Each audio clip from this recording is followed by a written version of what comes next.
1 over the frequency? No, it has nothing to do with the frequency.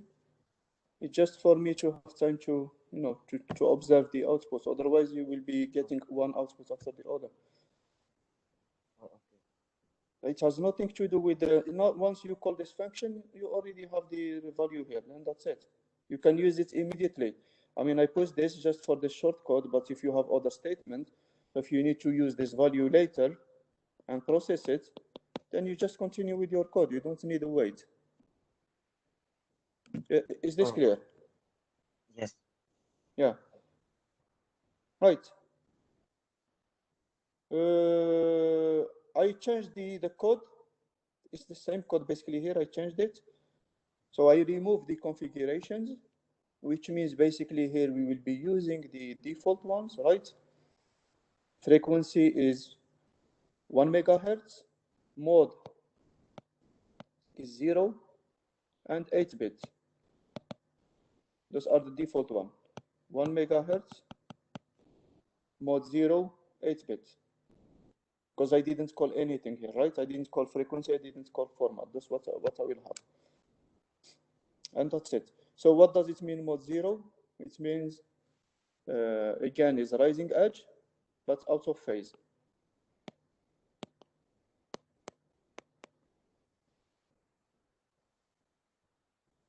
Zero, zero.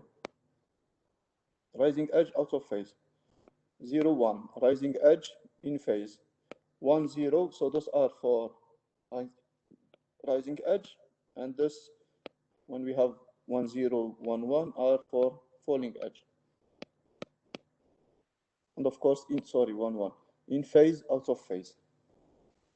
So this one is rising edge out of phase, and that's it. We are transmitting the same bit, same value. And then when you observe this, what I get, you can see that there is like shift by half clock cycle. But again, it's the same data being transmitted. We don't care. This will not work if your slave is, for example, should operate with mode 1. And in your master, you put mode 0. Then there will be a problem with the data. There will be no synchronization, no proper synchronization, and you may get the wrong data. But if you have the same mode, then that's it. You don't need to worry. The data will be transmitted as it should, with no errors.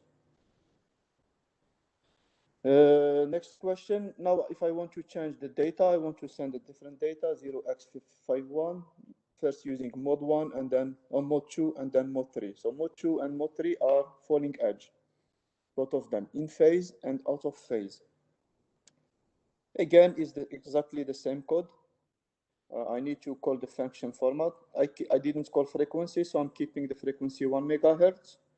But this one I need to call it because I changed the mode. So now it's mode 2 and mode 3. First one, mode 2, and then I observe the output. And of course, the data will change because I'm transmitting now 5-1. 5-1 is 1, 0, and then this is 5, 1, 0, 1, 0.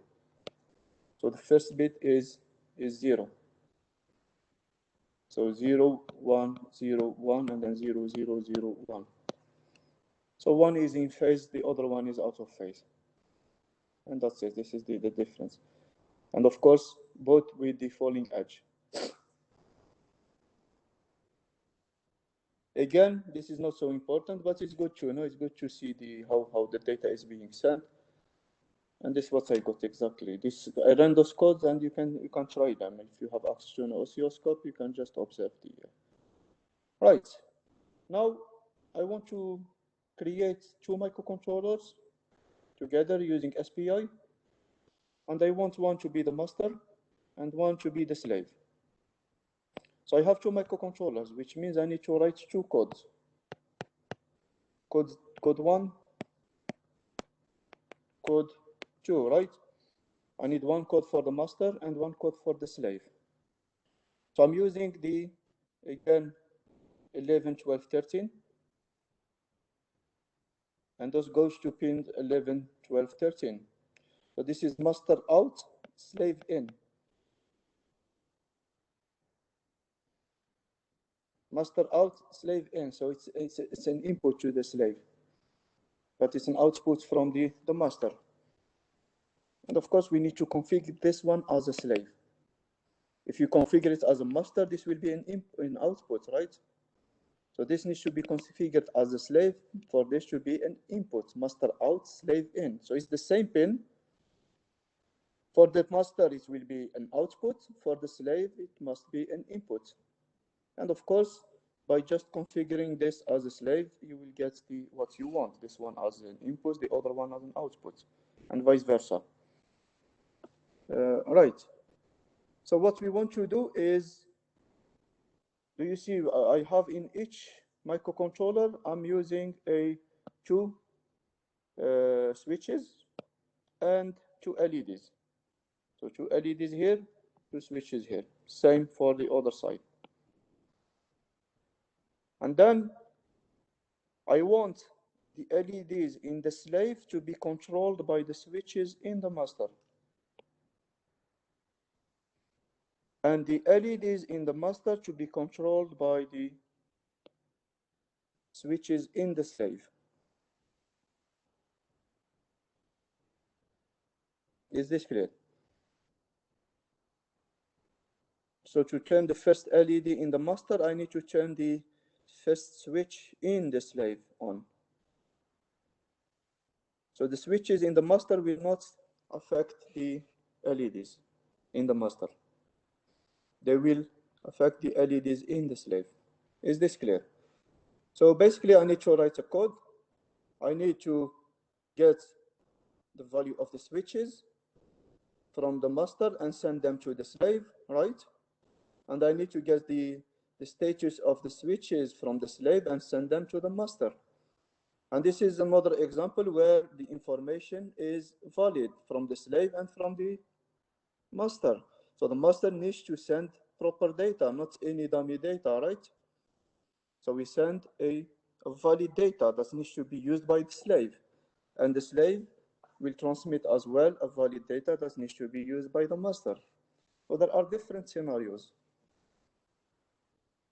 Again, this is because we are using a microcontroller. If you are using a sensor, basically a sensor is used just to send the data to the master. So it senses the data and just send it to the master, and that's it, upon the request from the master. So when the master needs to get data from the sensor, it just requests the data, and then that's it.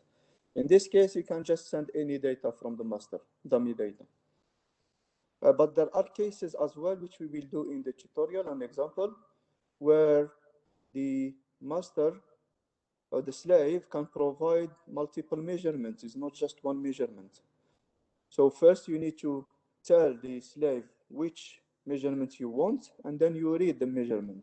And we will do an example in the tutorial about this. Right.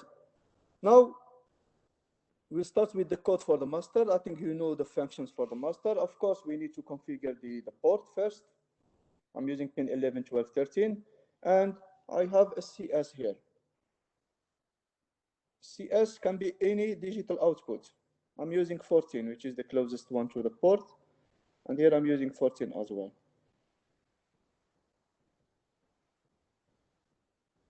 Right. Of course, we have only one slave. I could have connect this to ground, and that's it. Remember, the CS is active low, yeah? So I could have grounded this, and that's it. I don't need a CS. But just to show you in a normal scenario, if we have multiple slaves, you need a CS like that. And you need to enable the device before requesting data from it or sending data to it. So I put it in purpose, so just to see we work with CS. Right, so we have digital out for CS, and then we have, I use bus out and bus in for LEDs and switches. So I have 2 bits for each one. I'm using pin 18 and 20, and then pin 5 and 7 for SW. And then again, I have 2 values, char, switch word, and received value. One is to send to, this is the minimum that we can send, by the way, when we work with the embed. So you can send 8-bit minimum. we need, for our case, we need just to send 2 bits, right? But unfortunately, we don't have 2 bits, we don't have 4 bits, so we need to send 8 bits. This is the minimum. So basically, we will assign this SW to switch word, and then we send it. I didn't do any declaration, so I'm going to use the default values. So mode 0, frequency 1 megahertz, and 8-bit. Because I can control now, I can set them the way I want, because I'm using 2 microcontrollers. I can keep the same configuration for the slave. And then, as I said, we assign the value of the switches to switch word. I enable the slave, so CS is 0, and then I will just call the function receive value with switch word. So of course, this value switch word will have the value of the switches, XX, we don't know the value of the switches, so this is what we want to transmit, and then 0, 0, 0, right? Because if you assign 2 bits to 8 bits, you will get the first 2 bits, and then the other bits are 0. We talk about this, yeah? 1, 2, 3, 4, 5, 6. So this is what we will get. And then we transmit this to the slave. And then that's it. The slave will respond as well with the value of the switches in the slave, right? So we will have as well here XX 0, 0, 0, 0, but those will be the values from the slave.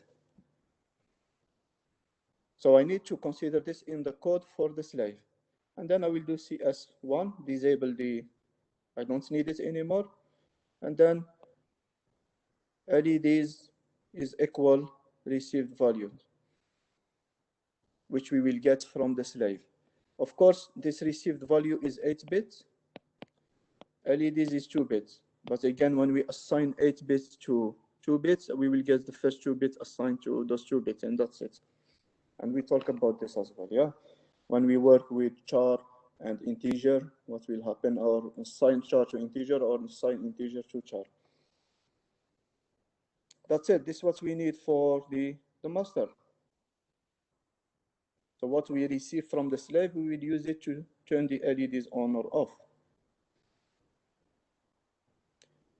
And then, now we need to write the code for the slave. For that, we have different set of functions. Format and frequency are the same, but we don't have here write.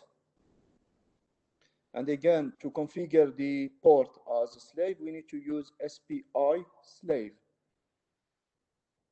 And you will see that SPI slave will require 4